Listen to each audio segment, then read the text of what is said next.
네, 여러분 안녕하십니까? 리얼 교과 토의. 오늘은 그분이 오실 때까지 주인을 위해 관리함 이 일기 교과 마지막 날이죠? 네, 네, 12과 충성된 자에게 주어질 상급. 충성된 자에게 주어질 상급이란 제목으로 함께 토의하겠습니다. 마지막 그 말씀은 마태복음 25장 21절입니다. 읽겠습니다. 시작. 그 주인이 주인이 이르되 이르되 잘하였도다. 잘하였도다 잘하였도다 착하고 착하고 충성된 충성된 종아 종아 내가 내가 적은 내가 적은 일에 어린 일에 일에 충성하였음에 충성하였음에 충성하였음에 내가 내가 내가 많은 많은 많은 것을 것을 것을 내게 내게 내게 맡기리니 맡기리니 내 내 내 주인의 주인의 주인의 즐거움에 즐거움에 참여할지어다 참여할지어다 하고. 하고. 참여하고. 네, 감사합니다. 이제 마지막 청지기에 대한 공부를 마치면서 마무리를 하는데요. 오늘은 상급에 관련된 얘기인데, 근데 포커스가 뭘까요?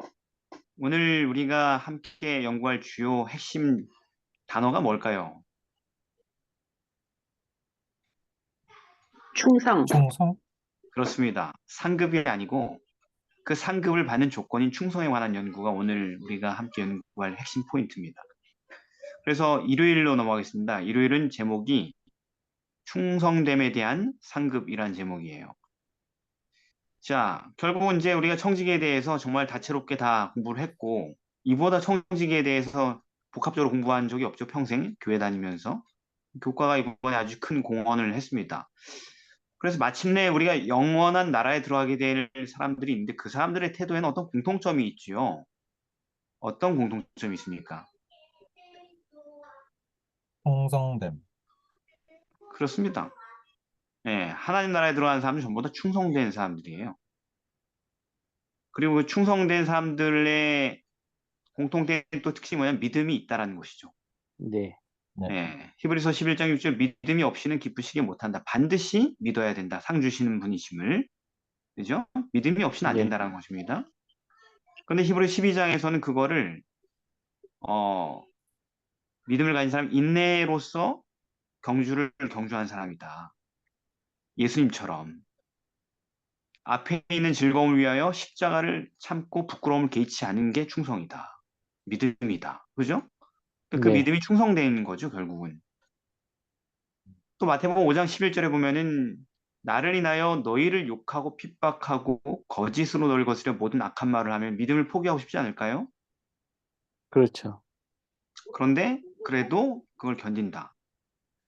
왜냐? 하늘에서 너희 상이 크기 때문이다. 그러니까 이런 충성, 이 정도의 충성을 가진 사람들이 하늘에서 상을 받는 겁니다. 마태복음 24장에서는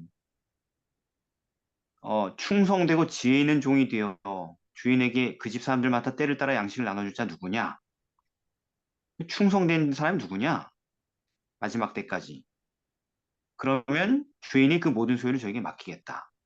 그래서 이 사람들의 공통점은 믿음이고 그들의 믿음은 항상 그들의 충성을 통해 입증되고 있다라는 것이죠.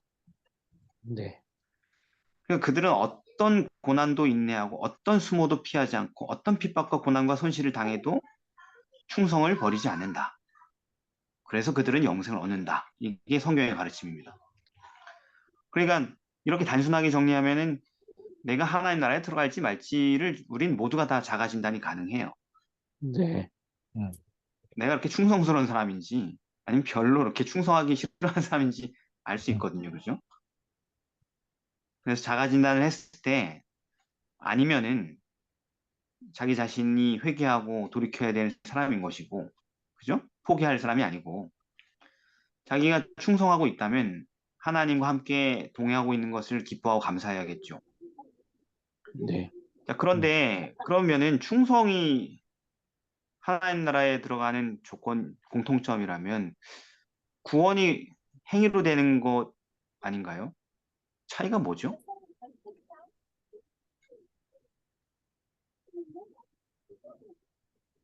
분명히 요한계시록에는 22장 12절에 내가 속히 오리니 내가 줄 상이 내게 있어 각 사람에게 그 사람이 일한 대로 갚아주겠다고 하셨거든요. 일한 대로. 이게 행위로 말미암은 구원하고 뭐가 다른 거죠?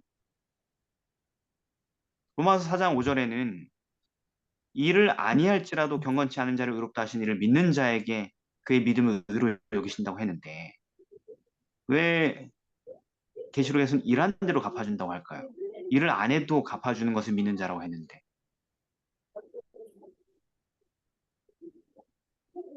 충성이 네. 성령의 열매 중에 하나잖아요. 그래서 자기의 힘으로 한 것이 아니라 음. 성령의 그 열매의 하나로 그렇게 일한 것? 그런 것에 대한 상급이 아닌가. 아, 그렇죠. 충성이 나의 행위가 아니고 하나님의 은혜로 된 행위다. 이렇게 정의를 하는 거죠. 그죠? 그래서 로마서 11장 6절은 만일 은혜로 된 것이면 행위로 말미암지 않음이니 그렇지 않으면 은혜가 은혜되지 못하느니라. 그렇다면 이 하나님께서 받으시는 그 충성은 우리의 행위가 아니라는 거죠. 그죠? 네, 하나님께서 우리에게 이루어 주신 행위라는 거죠. 맞습니다. 그래서 죄의 용서는 분명히 회개하고 믿는 사람들에게 약속되어 있죠. 그런데 마침내 얻은 생명의 면류관은 그렇게 끝까지 충성한 사람의 상급이 된다는 것입니다. 회개하고 믿는 상태로 끝까지 산 사람의 상급이 된다는 얘기죠, 말하자면. 네. 예. 그래서 우리는 은혜를 통하여서 충성의 열매를 맺게 된다는 것입니다. 그래서 충성은 구원받기 위한 어떤 인간의 행위가 아니라 은혜를 통하여 하나님으로부터 말미암아 구원을 받은 상태를 얘기하는 거예요. 그게 충성입니다. 즉 죄사함 받은 사람이 변화된 삶의 특성인 거죠. 그게 충성인 것입니다. 자, 그걸 좀 더 깊이 연구해 보겠습니다. 월요일입니다.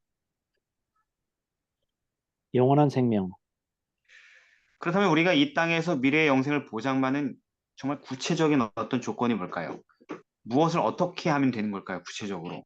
초신자에게 좀 설명을 해볼 수 있을까요? 김영선 장로님. 네. 네, 초신자에게 사람이 어떻게 구원받는지 좀 설명 좀 부탁드리겠습니다. 율법 그 황홀한 은혜 뭐 이런 걸 읽으신 분이니까. 네. 네, 네. 아, 저는, 기본적으로 좀 생각해 보니까, 우리가 지금 죄된 상태에서, 이게 제대로 된 상태가 아니다라는 것에서 우선 출발을 하면, 네, 이런 제대로 된 상태가 아닌 이것을 깨우치게 하는 가장 일반적인 게 네, 선한 양심 같아요. 그냥 뭐 네, 일반 계시 같은. 그래서, 네, 그렇지만 이 양심은 마치 나침판처럼 네, 그냥 남과 북을 가리키긴 하지만 정확히 어디를 찾아가는 내비게이션 역할은 못하는 것 같아요. 네, 네, 그런데 이 내비게이션처럼 정확히 어디를 가도록 하게 해주는 것이 저는 말씀이라고 보고요. 네, 그리고 이 양심과 말씀을 통해서 하나님을 믿는 것, 이게 이제 신이라고 한다면 네, 그 앙에 해당되는 그 뭐랄까 행동, 순종하는 어떤 행위, 이거는 저는 기도라고 보거든요. 네. 그래서 양심과 말씀과 기도가 하나로 이렇게 합쳐져서 기도는 마치 자동차처럼 실제로 목적지를 이렇게 가는 역할을 하는 네, 음, 네. 그렇게 비유를 해서 좀 설명하면 어떨까 생각해 봤습니다. 아, 예, 좋습니다. 이다혜 성도 한번 설명해 보십시오. 단순 간결을 좋아하시는. 네. 미래의 영생을 보장받는 구체적인 조건은 요한복음 14장 1절에서도 보듯이 예수님을 믿는 것인데, 네, 그렇게 되면 요한복음 3장 36절에서 믿는 자에게 영생이 있다라고 이야기를 했는데, 그 이유가 네, 뭐냐면 로마서 6장에서 23절에 봤을 때 죄의 삭은 사망이라고 이야기를 하는데, 죄를 네, 계속 짓다가는 결국은 사망에 이르게 될 것이지만, 네, 만약에 우리가 21절에 죄를 짓는 것을 이제는 부끄러워하고 죄에서부터 해방되면 우리는 영생을 얻을 수 있다는 거. 근데 네, 어떻게 죄에서부터 해방이 되냐면 로마서 6장 16절에 누구에게 순종하든지 그 순종을 받는 자의 종이 되는 것을 우리가 알기 때문에 네, 결정적으로 우리는 선택을 해야 되고 우리에게는 죄에서 돌아설 수 있는 어떤 선택할 힘이 있다는 거. 음, 거기. 네, 감사합니다. 분명히 예수님은 나를 믿으면 영생을 준다고 하셨죠, 그죠? 네. 그런데 우리가 이제 헷갈리지 말아야 되는 것은 나를 믿으면 영생을 준다라는 그 사이에 어떤 과정이 있어요. 믿는 즉시 믿음이라는 어떤 의식을 행하는 즉시 의식적인 어떤 결정을 하는 즉시 무슨 영생이 주어지는 게 아니고 그 영생으로 가는 믿음의 결과물들이 있다는 것이죠. 그게 뭐냐면 순종이라는 것입니다. 분명히 로마서 아까 얘기하신 것처럼 분명히 성경은 죄의 종으로 사망에 이르든지 순종의 종으로 의에 이른다고 얘기했어요. 그러니까 죄를 짓는 자는 사망에 이르는 것이고 순종을 행하는 자는 영. 구원을 받는다고 얘기하는 거죠. 그래서 어 그러면 순종은 뭐냐? 로마서 6장 22절에 뭐냐면 죄에서 해방된 상태로 얘기하는 거예요. 죄에게서 해방되고 하나님께 종이 된 상태를 순종의 상태라고 하는 거죠. 순종의 종의 똑같은 말이 뭐다? 죄에서 해방되어 하나님께 종이 된 것. 그게 순종의 종인 거예요. 성경에 따르면. 그렇게 하면 그 마지막에 영생이라는 것이죠. 네. 근데 죄에게서 해방되어 하나님께 종이 되는 방법이 뭔 거예요? 그게 믿음이라는 것입니다.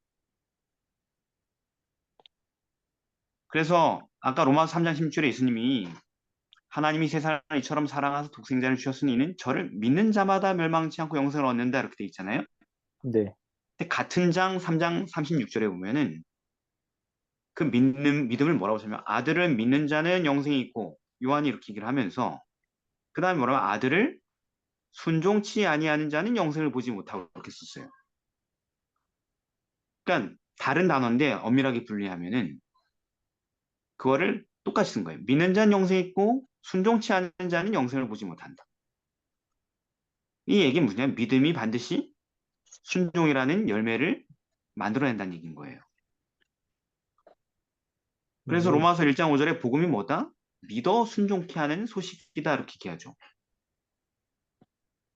네. 히브리서 5장 9절도 말합니다. 자기를 순종하는 모든 자에게 영원한 구원의 근원이 되시는 거예요. 근데 순종하려면 뭐가 필요한 거예요? 믿음이 필요한 것입니다. 예수님 분명히 얘기하시죠. 다만 하늘에 계신 내 아버지의 뜻대로 행하는 자라야 천국에 들어간다. 순종하는 자라야. 이걸 자꾸 걸으려고 그래요, 우리. 제가 이번에 목회자 협의회를 갔다 온 동종 앞에 제가 참 좋은 인상을 받았어요. 뭐냐면 말씀을 전하는 강사들이 전부 다 순종을 얘기했어요. 순종이 없으면 구원이 없다는 얘기를 했어요.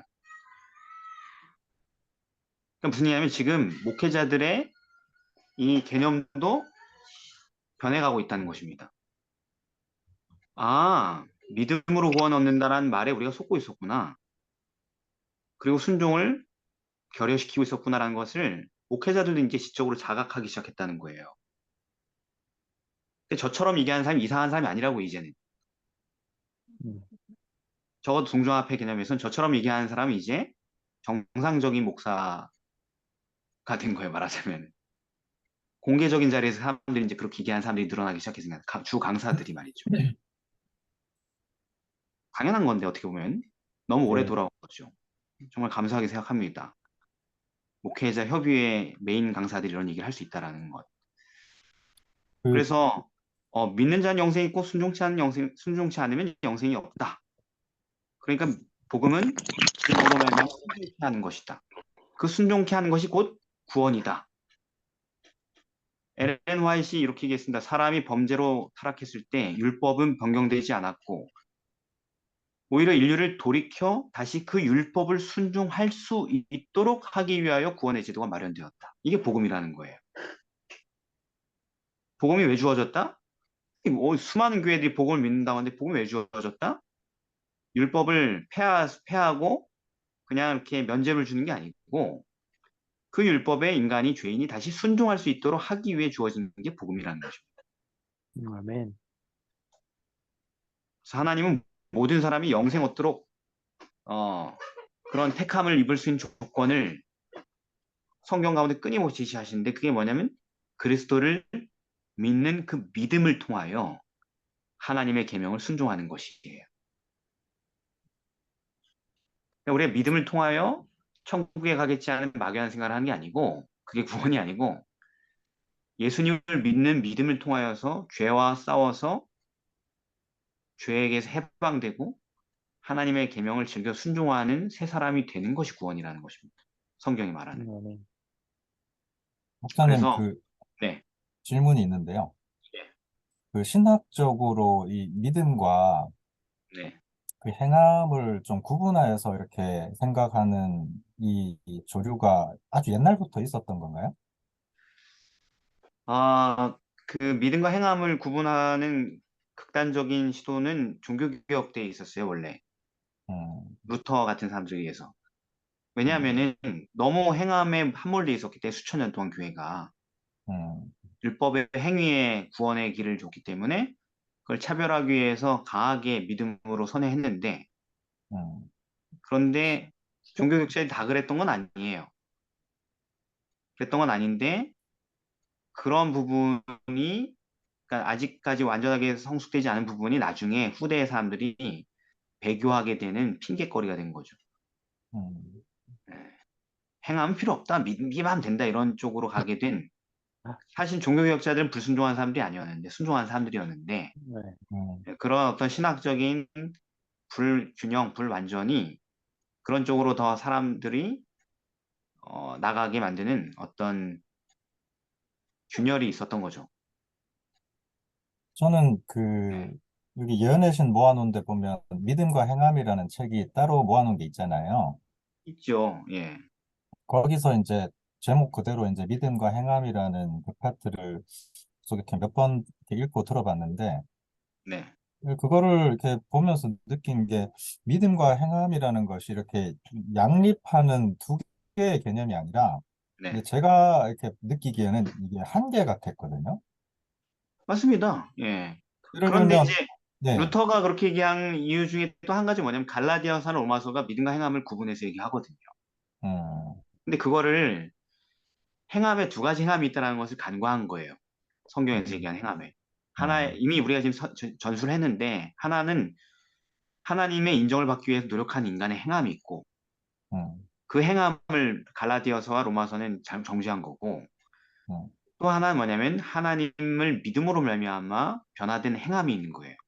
음, 이 행함을 똑같은 행함으로 보게 돼서 그런 문제가 생긴 거죠. 네, 네. 그래서 결국 복음이 모든 믿는 자에게 구원을 주시는 하나님의 능력이에요. 음, 왜냐하면 그 복음에 믿는 자에게 구원을 주시는 하나님의 능력인데 그 능력이 뭐냐면 순종케 하는 능력을 얘기하는 것입니다. 알겠죠? 네,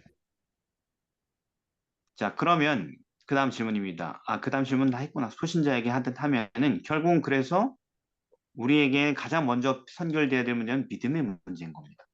네. 순종하라가 아니고 믿으라가 먼저인 거죠. 믿어야지 순종할 수 있게 되니까. 네. 근데 음, 그 믿음은 어떻게 된다는 거예요?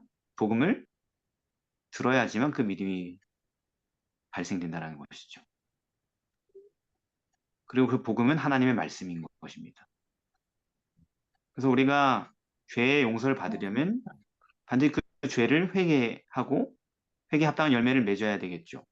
근데 네. 그렇게 하려면 먼저 죄가 뭔지 자체를 모르는 우리가 죄를 깨달아야 되는 것이고 그리고 우리가 그런 기본적인 일들을 하기 위해서 반드시 믿음의 확고한 기초를 놔야 되는데 그게 하나님 말씀 위에 세워져야 되는 것입니다. 그렇게 죄를 깨닫고 말씀에서 죄를 깨닫고 말씀에서 복음을 깨닫고 회개하고 그렇게 나간다면 결과는 반드시 하나님의 뜻에 순종하는 것으로 나타나게 될 것이죠. 네. 그게 바로 구원이라는 것입니다. 성경이 말하는. 자, 이제 화요일로 넘어가겠습니다. 그런 그게 충성의 본질이었습니다. 새 이제 상급에 대한 예루살렘. 상급에 대한 얘기는 새 예루살렘인데 새 예루살렘 그러니까 우린 천국에 갈 거야 이런 막연한 복음을 듣는 사람이 너무 많죠 세상에. 네, 뭔지도 그렇죠. 모르는. 근데 성경은 자세하게 꽤 보여줬죠. 뭘 받게 되는 건지. 네. 계시록 21장에 보니까 그게 한마디로 뭐예요? 새 예루살렘을 통하여서 모든 걸 받죠. 천국의 유업을. 네. 음, 그런데 거기 굉장히 많은 것들이 포함되어 있는데 그중에 혹시 여러분들에게 요즘 가장 의미 있는 것 한 가지만 얘기해 볼까요? 이다혜 성도님. 저는 27절에 무엇이든지 속된 것이나 가증한 일 또는 거짓말하는 자는 결코 그리로 들어오지 못하되. 그러니까 대인관계 속에서 거의 대부분 스트레스가 제일 많은데 우리가 근데 음, 그런 모든 것들에 대한 스트레스가 하나도 없이 사람과 사람이 만날 때도 항상 평안밖에 느껴지지 않는 그런 행복 그 자체인 곳이라는 것이 제일 기대가 되는 것 같아요. 네, 감사합니다. 이다혜 성도님은 나쁜 사람이 없다라는 것이 너무 좋다. 김진수 사모님은 음소거. 마이크도 네. 계십니까? 네, 저요. 예. 여러 가지가 있긴 한데, 일단 하나님의 얼굴을 직접 대면할 수 있다라는 그 부분도 그렇지만, 저는 요즘에 아들을 군대 보내고 나서 매일은 눈물로, 모든 눈물을 그렇대요. 보내, 예. 예. 네, 그런 거. 네, 그 그래서 부분이 좀 들어옵니다. 어떤 부분이었어요? 네?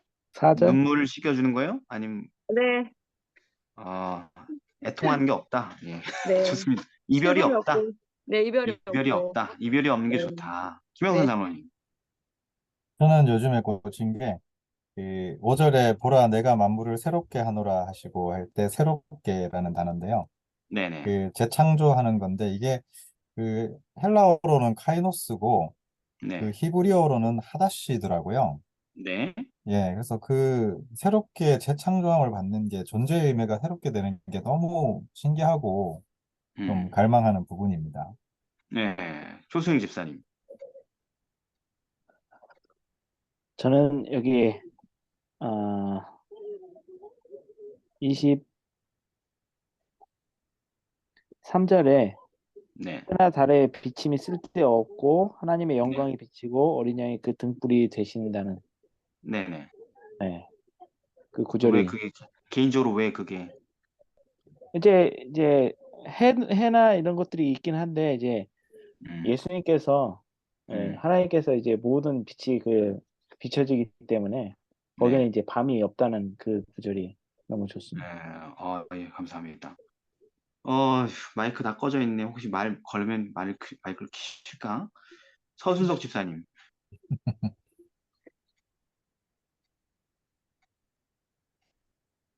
3초가 저는 지난, 켜졌다. 예, 예, 예, 저는 6절에 보면 네. 생명수 생물을 목마른 자의 값이 줄이는 이 말씀이 좋아요.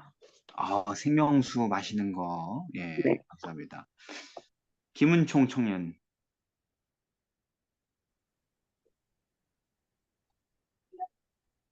저는 아까 음, 사모님 말씀하신 것처럼 눈물을 닦아준다라는 게 되게 음, 너무 감동적이고, 네, 그리고 23절에, 네. 23절인가? 어둠이 이제 없다, 어디죠? 예, 빛이 맞습니다. 없고, 예, 예. 네. 맞아요. 그게 되게, 그러니까 저는 음, 겨울이 좀 밤이 길잖아요. 네, 그런 게 되게, 그러니까 일찍 해가 지면은 뭔가 되게 하루가 아쉽고 되게 밝을 때 활동하고 놀고 이런 게 되게 좋거든요. 네, 네, 그래서 그런 밤이 없고 이렇게 네. 항상 밝은 곳에서 음, 생활할 수 있고 그렇게 살아갈 수 있다라는 게 되게 기대가 되는 것 같아요. 네. 우리 은총이 청년은 울 일이 많아가지고 눈물이 없었으면 좋겠다. 신봉혜 집사님. 어, 지금은 거울로 보는 것 같이 희미하나 했는데 저는 정말 네. 그냥 예수님을 그냥 뵙고 싶어요. 얼굴을 대하여 네, 보는 네, 네. 그것을 소망한다. 예, 네. 감사합니다. 임정열 집사님.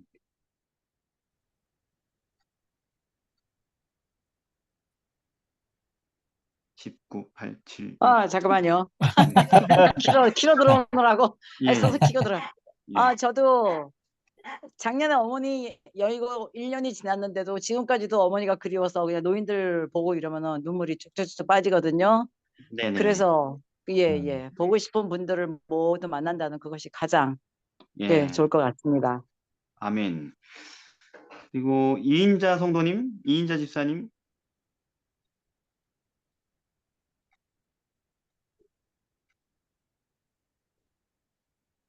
예. 저는 요즘 이제 아직 아기 같은 티가 남아있는 제 아이들이 너무 좋거든요. 음.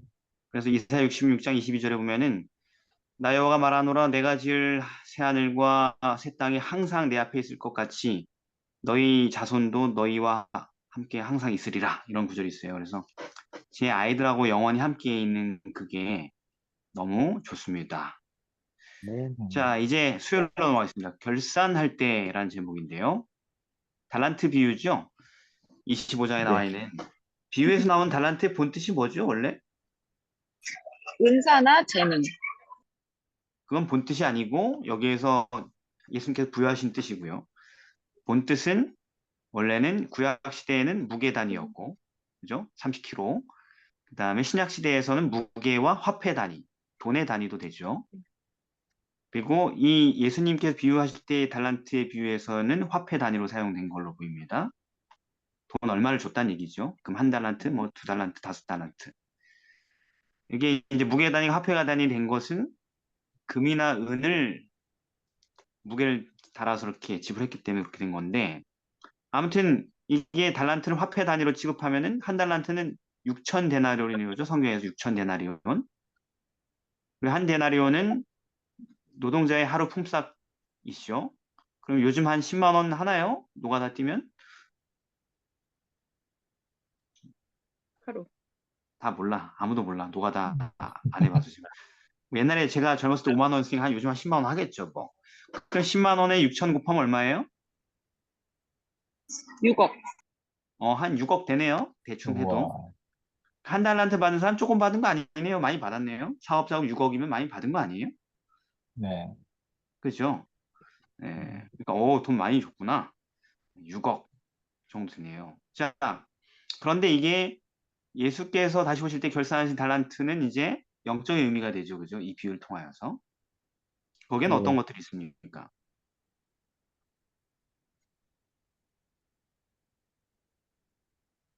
아까 있었던 거 은사 그리고 충성 이런 것들. 어, 이거를 되게 잘 연구하신 분이 김영선 장로님인데 예. 달란트에 뭐 어떤 게 있습니까? 음, 갑자기 저는 이게 달란트를 품성으로만 생각하고 있어가지고요. 네. 이게 품성이다. 네. 근데 조수행 집사님, 저희한테 이제 맡기신 것들을 보면은 자녀도 있고, 네. 또 뭐 여러 가지 내가 갖고 있는 모든 것들을 다 포함되지 않을까. 쟤는 그럼 5달란트 가진 사람이 5달란트 더 남겼으면 5명 아이를 낳는데 5명 더 아, 낳았다는 뭐 그렇게 되는 그런 의미는 아니고요. 그런 네. 의미는 아니고, 예. 네. 자, 그러니까 달란트는 재능을 뜻하게 됐으니 우리가 가진 모든 종류의 재능이 전부 다 달란트죠. 그죠? 예. 네. 그래서 뭐 우리가 가진 시간, 우리의 건강, 우리의 지성, 기술, 그리고 또는 어떤 화술, 대인관계, 능력, 모든 것들이 육체적, 지적, 정신적 모든 능력들이, 기술들이 달란트죠. 그죠? 음. 찬양하는 능력 같은 것도 다 달란트고. 그런 모든 능력, 약간 품성보다 능력 쪽에 포커스가 맞춰져 있습니다. 이 달란트 비유에서의 달란트는. 그리고 성령의 은사들도 다 달란트에 포함되고요. 기적적으로 받은 재능들. 왜냐하면 각각 그 재능대로 하면서 재능, 능력에 대한 얘기가 많이 나와 있는데, 그런데 그런 여러 가지 재능들을 결산하신다는 거잖아요. 다시 오실 때는 결산의 날이라는 거잖아요. 이 비유에 의하면 그렇죠. 예. 주인이 돌아온 날. 그럼 결산의 핵심 쟁점이 뭐예요? 말씀에 따르면.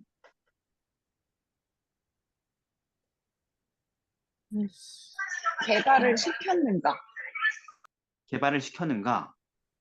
예를 들면 내가 찬양의 재능을 갖고 있었는데 예수님 오실 때는 더 찬양을 엄청 더 잘하게 되는가? 내가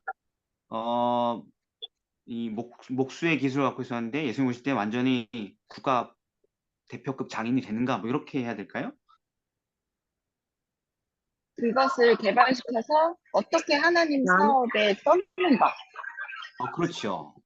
그러니까 개발도 맞지만 그 개발의 핵심이 뭐냐면 그것을 하나님의 복음 사업을 위하여서 재능을 활용했는가인 것이죠. 노래 잘하는 사람이 보컬 레슨 받으면서 노래를 더 잘하게 될 수 있죠. 그리고 돈도 많이 벌 수 있죠. 개발되지만 하나님 나라는 아무 상관이 없죠. 네. 예. 그게 아니고 하나님의 나라를 위하여 사업했느냐가 핵심인 것이죠. 그리고 개발되는 거죠. 그 재능들이. 그래서 그게 달란트다. 그게 결산의 쟁점인데 성경이 이렇게 얘기합니다. 마태복음 25장 19절에 오랜 후에 종들이 주인이 돌아와 저희가 회개했다. 결산을 어떻게 했느냐면 이렇게 21절. 네가 작은 일에 충성했으니 내가 많은 것을 너에게 맡기겠다. 결산의 쟁점 뭐다? 작은 일에 충성한 거예요. 음. 내가 맡겨준 그것을 가지고 충성스럽게 하나님 사업을 했느냐. 그게 쟁점인 겁니다. 결산에. 그래서 충성이 입증되면 많은 것을 맡길 것이다. 즉 상급을 줄 거다라는 얘기죠. 네. 그게 영생의 어떤 과정이 된다는 것입니다. 그런데 그 결산하는 달란트 가운데 비유에서 얘기하는 그런 것이 아니라 실제 재물의 관리도 포함되어 있을까요? 네, 포함되어 있어요. 네. 그거를 우리가 어떻게 입증할 수 있을까요? 이게 진짜 돈도 포함되어 있다는 거죠. 이 비유가 돈 일단은- 얘기하는 것이면 우리가 어떻게 할 수 있을까요? 우리 재능이 아닌 돈 얘기하는 것이면. 네. 당사하라? 일단은 은총이부터 뭐라고요? 당사하라 하신 거? 그럼 비유적인 의미에서 그렇게 할 수 있잖아요. 그죠? 음. 여기에 뭐 우리가 가진 모든 재능들이 다 포함되는데 이게 돈 이야기랑 연결될 수 있다는 확실하게 어떻게 할 수 있을까요? 이다혜 성도님? 이게 그 열문화의 비유를 하시기 전에 삭개오가 이제 자기가 재산을 헌신한 거에 대해서 이야기를 하고 그다음에 바로 더하여서 이야기를 하셨다라고 얘기를 했기 때문에 이게 이제 청지기로서 어떻게 썼느냐도 되게 중요하게 그러니까 거기에 더 확신 있게 얹어서 이야기하시기 위해서 이 열문화의 비유를 드신 거예요. 네, 감사합니다. 정확하게 분석했습니다. 선생님, 마태복음 25장에는 이게 정확하게 돈 얘기라는 얘기는 없어요. 돈도 포함되겠죠. 왜냐면 우리가 가진 모든 능력이 돈이 포함되니까. 네. 그런데 이것과 되게 유사한 비유를 예수님께서 다시 하셨는데 그게 누가복음 19장에 나오는 문화의 비유예요. 똑같은 스토리예요. 근데 돈의 단위가 좀 적을 뿐이지. 저기 달란트가 아니고 문화 단위로 했죠.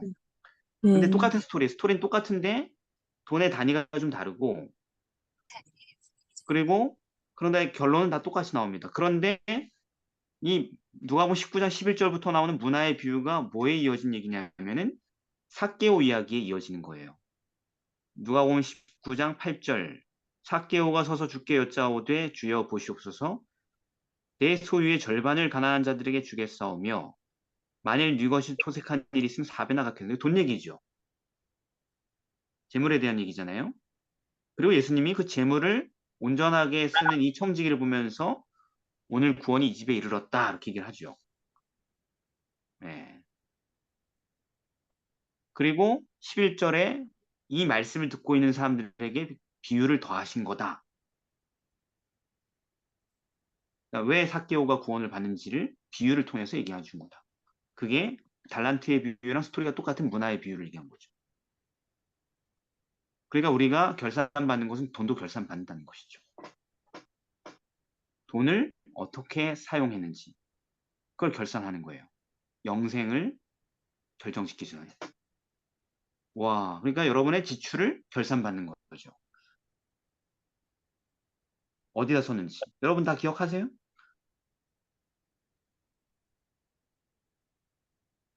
하늘은 다 기록하고 있습니다. 여러분 돈 어디다 썼는지. 우리는 서로에게 숨길 수 있지만 나 자신도 다 관리 못하지만 기억 못하지만 하늘은 우리가 돈을 어떻게 쓰고 있는지 다 기록하고 있습니다. 그리고 그걸 결산할 거예요. 예. 그래서 그러면은 이제 하나님께서 우리에게 재물을 맡겨주셨고 재산을 얻을 능력도 주셨고 당연히 이 부분도 달란트기 때문에 결산을 하실 건데 돈을 어떻게 썼는지를 볼 때에 아까 원칙이 뭐라고요? 결산의 쟁점이?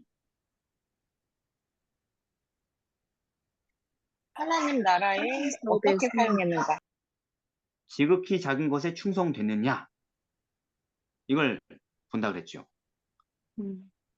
그러니까 돈을 지극히 작은 부분에 있어서도 하나님의 뜻에 맞게 사용하는 인생을 살았느냐를 결산한다는 거예요.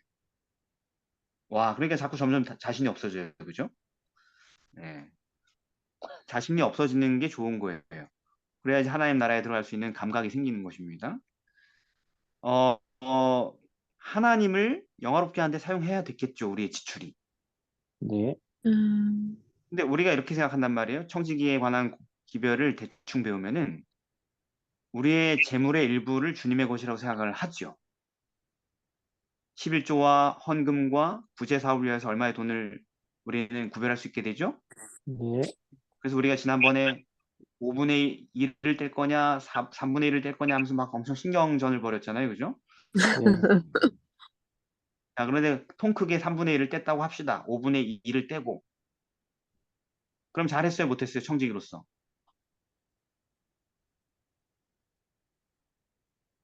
너무 전부가 다 주인의 것인데. 그런데 전부가 다 주인의 것인 다 전부 다 드리진 않잖아요. 네. 그 중에서 얼마를 드리느냐를 우리가 얘기할 때 5분의 2, 3분의 1 뭐 이렇게 하면 굉장히 많이 드린 것 때문에 우리가 되게 막 탄식하면서 와 진짜 마음 힘들다 이렇게 하면서 그때 했잖아요. 그죠? 근데 그거를 힘들지 않게 다 뗐다고 합시다. 믿음으로 충성되게. 그리고 나서 이제 그렇게 충성되게 떼고 나면 남은 부분은 자유롭게 쓸 수 있잖아요. 그죠? 이제 내가 쓸 수 있는 돈이잖아요. 그렇죠. 거기에서 우리가 실수하게 되는 겁니다. 또. 네. 그게 바로 지극히 작은 부분이에요. 지극히 작은 것에 충성된 거는 헌금을 드리는 것에서 얘기하는 게 아니고 헌금을 다 떼고 나서 부재금을 다 떼고 나서 내가 이제 나를 위해서 쓰는 그 부분이 지극히 작은 부분이죠. 거기에서 충성됐느냐를 결산한다는 거예요. 우리가 소유하고 있는 것은 다 떼고 우리가 쓰는 돈조차도 주님의 것이고 그리고 우리가 그것을 사용한 용처에 대해서 결산을 받는 겁니다. 돈을 한 푼 한 푼 쓰는 데서 우리가 하나님을 사랑하고 이웃을 내 몸과 같이 사랑하는지 여부가 나타날 거잖아요. 결국. 이렇게 힘없이 늘 이렇게 하시는지 모르겠는데 공감합니다. 여기는 모두가 다 공감합니다. 예. 그러면 돈이 나머지 돈 역시도 큰 선을 행할 수 있잖아요. 가치가 있죠. 선을 행할 수 있기 때문에 가치가 있는 거예요. 돈은. 네. 그것은 하나님의 자녀의 손에 들릴 때 줄인 자의 양식이 되고 목마른 자의 물이 되고 헐벗은 자의 옷이 될 수 있는 놀라운 능력을 가진 것이죠.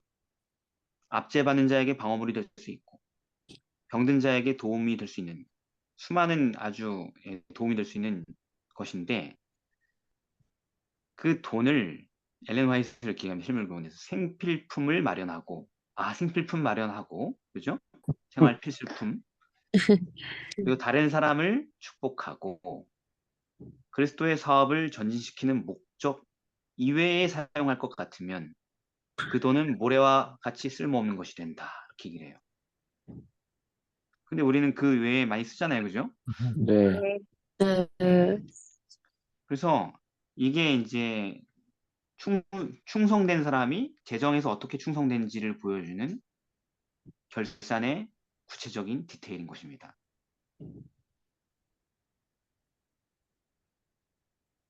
생필품을 마련하고 힘든데. 다른 사람을 축복하고 예수의 사업을 전진시키는 목적 외에 사용되는 것은 대부분 쓸모없이 지출되는 것이다. 참 현대사회에 참 믿기 어려운 말이죠. 그죠?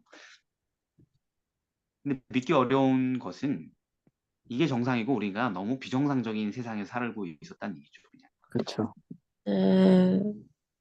그리고 이게 이렇게 재정 생활을 하는 사람은 너무나도 행복하겠죠. 네.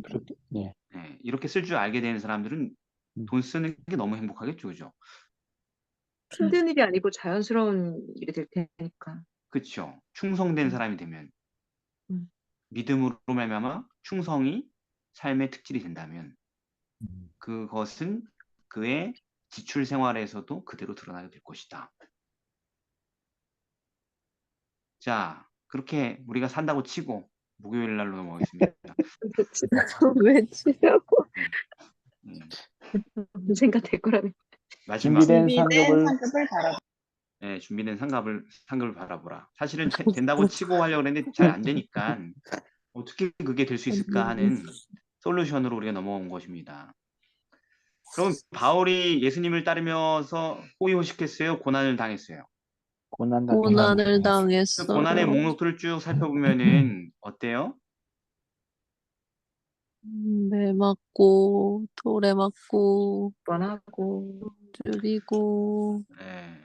저는 제가 예수님 믿는 것 때문에 정확하게 집단 구타를 당한 게 딱 한 번인데 초창기에 대학생 때 헐. 제가 이제 동네가 고향이 평창이었는데 나름 유학파들 평창에서 좋은 학교 간 애들끼리 명절 때마다 모이곤 했었는데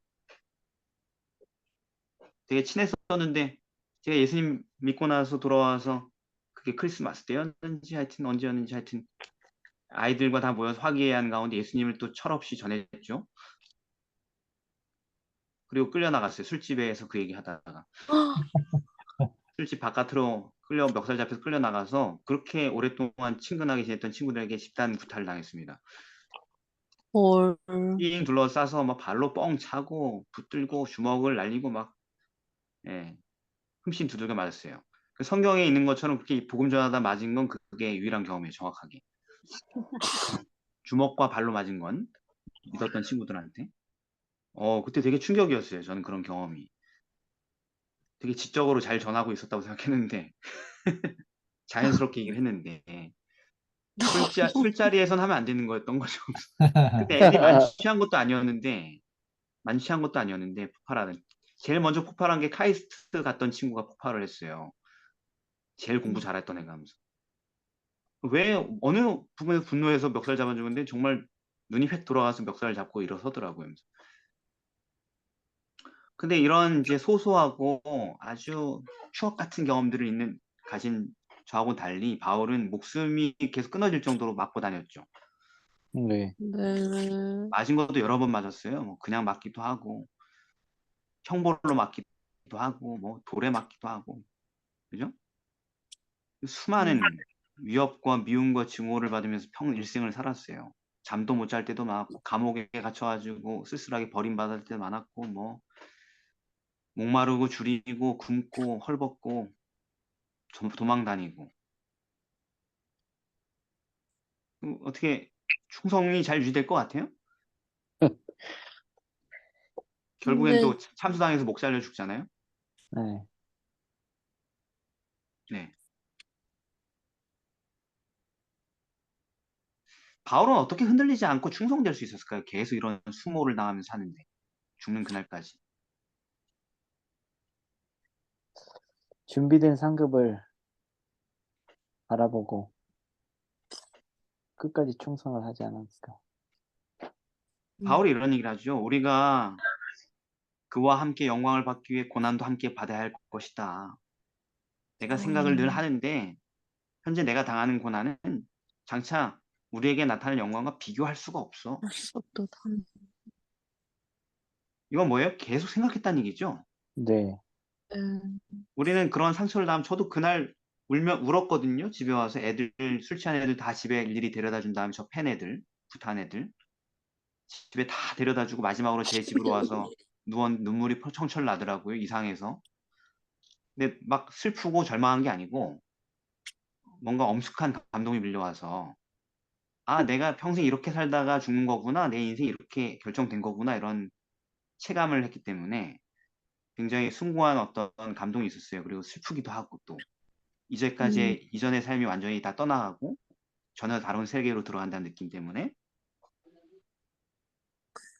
근데 바울은 소망으로 구원 얻었고 보지 못하는 것을 바라봤다 이렇게 그래요. 비교할 수 없. 이런 걸 비교할 수 있다는 건 뭐냐면 늘 생각했다는 거예요. 늘 장차 나타날 영광을 늘 머릿속에 그려봤다는 거죠. 네. 그냥 고난하고 바로 즉시 비교할 수 있는 거죠. 지금 당하는 거하고. 이건 아무것도 아니에요. 이렇게 할 수 있는 거죠. 음. 그리고 로마서에서 그렇게 얘기했고 8장에서 빌립보 3장에서도 나는 아직 잡은 줄로 여기지 않고 오직 한 일 뒤에 있는 것은 잊어버리고 앞에 있는 것을 잡으려고 표대를 향하여서 부르신 부름의 상을 위하여 쫓아간다. 계속 그것만 바라보고 있다고 얘기를 해요. 그게 나를 계속 끊임없이 견인한다는 거죠. 이런 환란 속에서 바라보는 것입니다. 마음속에 늘 생각하고 그려보는 것, 그것이 충성의 본질이라는 거예요. 충성의 에너지고 힘인 것입니다. 바라보는 것이 다른 것이 될 수 있죠. 나쁜 걸 바라볼 수 있죠. 그죠? 네. 자기 처지를 비관하는 건 자기 자신을 바라보는 거잖아요. 음. 디모데에게 이런 말을 했었죠. 돈을 사랑하는 것은 일만하게 뿌리가 되는데 이것을 사모하는 자들이 미혹을 받아 믿음을 떠나 근심으로 자기를 찌른다. 사모한다는 건 뭐예요? 늘 돈 생각만 한다는 얘기죠. 돈을 뭐 한다는 걸 바라본다는 얘기예요. 음. 이쪽을 바라보면은 믿음을 떠날 수밖에 없다는 겁니다. 근심 가운데 빠질 수밖에 없고. 그죠? 네. 그런데 우리가 상급을 바라봐야 되는데 그 상급 중에서 가장 귀한 상급이 뭐예요? 아까도 살펴봤지만 천국 가는 것. 아니, 영생, 천국 가는 게 상급인데 그 영생. 수많은 상급들 우리가 다 한번 검열을 했잖아요. 그죠? 어떤 상급이 있는지. 그 중에서 가장 위대한 상급이 뭐냐고요. 예수님과 동력하는 것 같은 곳 예수님 하는 있죠. 것. 예수님. 네. 예수님이 우리의 상급이죠. 천국의 가장 위대한 선물은 뭐예요? 예수님이 거기 계신 거죠. 음. 그래서 바울은 늘 내세를 바라봤고 영원한 나라를 바라봤는데 영원한 나라에 누구를 생각한 거예요? 예수님. 예수님. 계시는 예수님을 늘 생각했던 것입니다. 그래서 비교할 수 없다라는 그분을 만날 거 생각하면 비교할 수 없다. 여러분이 언급했던 모든 구절이 다 바울의 글이에요. 대면하여 보겠다라는 그런 모든 글들이 바울의 믿음, 바울의 열망이 나타나는 것입니다. 그는 늘 예수님을 생각했다는 거예요. 모든 상급 중에서 예수님 한 분 생각했다는 거예요. 사도행전에 보면 바울이 순교당하는 장면에서도 하늘을 바라보면서 예수님을 함께 있을 걸 생각하며 죽어요. 믿음의 주요 온전케 하시는 이인 예수님을 바라보자 이렇게 얘기하잖아요. 12장 2절 히브리서. 그분은 나를 위하여서 어떤 고통도 부끄러움도 개의치 않으셨다. 너희가 피곤하여 낙심치 않기 위하여 고난과 역경 속에서 그렇게 하지 않기 위하여서 죄인들을 그렇게 거역한 우리들을 참으신 그분을 생각하라. 그게 바라보는 거예요. 어떤 대상을 바라볼 때 우리는 그 다음에 따라오는 게 욕구예요. 욕구. 우리가 돈을 생각하면은 돈을 얻고자 또는 돈을 쓰고자 하는 욕구가 생기죠. 그죠? 우리가 매력적인 어떤 이성을 자꾸 바라보게 되면은 그 이성을 향한 욕구가 생기죠. 그죠? 마찬가지로 영적인 세계도 마찬가지라는 거죠. 우리가 거룩한 것을 바라보면 그 거룩한 것에 참여하려는 욕구가 생기는 거예요. 바라봐야지 생기는 겁니다. 변화되는 겁니다. 바라봄으로. 불순한 생각에 탐닉하면 한때는 미워했던 죄도 결국은 즐거운 게 될 수 있듯이 마음의 법칙이 그렇거든요. 순결과 진리를 계속 바라보면 우리가 가지고 있는 어떤 개념이 달라지고 욕구가 생기는 거예요. 그것을 얻고자 하는. 그래서 영적 시력이 밝아지면 더 위대한 것들이 보이게 되고 결국 영원한 세계를 바라볼 수 있게 되고 그 세계가 훨씬 가치 있는 것으로 보이게 되는 것입니다. 그걸 갖고자 하는 욕구가 생기는 거예요. 그래서 내세를 바라봄으로 우리는 현세를 초월할 수 있게 된다는 것입니다. 이건 그냥 법칙이니까 마음에. 나쁜 것도 바라보면 그렇게 되고 좋은 것도 바라보면 그렇게 되는 거예요. 그런데 하나님은 우리에게 예수님을 주셨죠. 바라볼 만한 위대한 모범을 주셨죠. 그래서 믿음의 주에 온전케 하시는 분인 예수님을 바라봄으로 우린 욕구가 생기고 선한 죄에서 벗어나서 거룩해지고자 하는 그리고 승리할 수 있는 힘을 얻게 되는 것입니다. 모든 것은 바라보는 것에서 온다는 것이 욕구도 힘도 변화도. 그래서 예수님을 바라보는 가장 일반적인 방법이 뭐예요? 말씀 보는 거. 그렇죠? 기도하고 말씀을 연구하는 것. 그게 예수님을 바라보는, 내세를 바라보는 우리의 바라보는 수단인 것입니다. 네. 그것이 예수님과 교제하는 것이고 그 결과로 우리의 품성은 변화될 수 있다는 것입니다. 우리에게 성경이 주어졌어요. 기도할 수 있는 대상이. 네. 그래서 바라본다는 것은 뭐냐면 예수님에 대해서 늘 생각하는 거, 예수님에 대해서 늘 이야기하는 거. 성경 속에서 말이죠. 네. 그래서 우리가 바라보게 될 때 아까 우리가 지출 때문에 야 이게 되려나 했던 그 부분이 가능하게 된다라는 것입니다. 그래서 청지기로서의 삶을 이 땅에서 아름답게 마감할 수 있습니다. 우리가 비록 불의한 청지기로 삶을 시작했다 할지라도 살아왔다 할지라도 예. 전체 평균 점수로 가는 거 아닙니다, 여러분. 하나님 나라에 예. 에버리지 점수가 아니에요. 어느 점수로 가는 거예요? 파이널 점수. 예. 파이널 마지막 시험 점수로 가는 겁니다. 앞에 빵점을 몇 번 받았다 할지라도 그건 중요하지 않아요. 뒤에 치는 마지막 시험을 어떻게 치르느냐에 달려있는 것입니다. 이것이 충성된 자에게 주어질 상급이고 그 상급을 받는 하나님께서 주신 우리에게 주신 복음인 것입니다. 여기까지 한 기 동안 여러분들 잘 따라와 오셨고 함께 귀한 토의를 나눴습니다. 네. 질의응답 시간은 끝나고 하겠습니다. 수고하셨습니다. 기도하겠습니다. 사랑의 아버지 하나님, 저희가 충성되지 못했음을 오늘 공부를 통하여서 충분히 체감하였습니다. 주님, 그리고 아무리 우리가 지금 결심하고 계획을 짠다고 해도 성경이 제시하는 그 충성된 청지기가 되지 못할 것 같습니다. 그러니 우리의 생각과 우리의 노력을 내려놓고 오직 우리를 온전케 하실 수 있는 분이신 예수님을 우리가 바라보게 하여 주옵시고 그 바라본 가운데에서 우리가 이해할 수 없는 신비가 우리의 삶 속에 역사하게 하여 주시옵소서. 아멘. 예수님의 이름으로 기도드립니다. 아멘. 아멘. 감사합니다.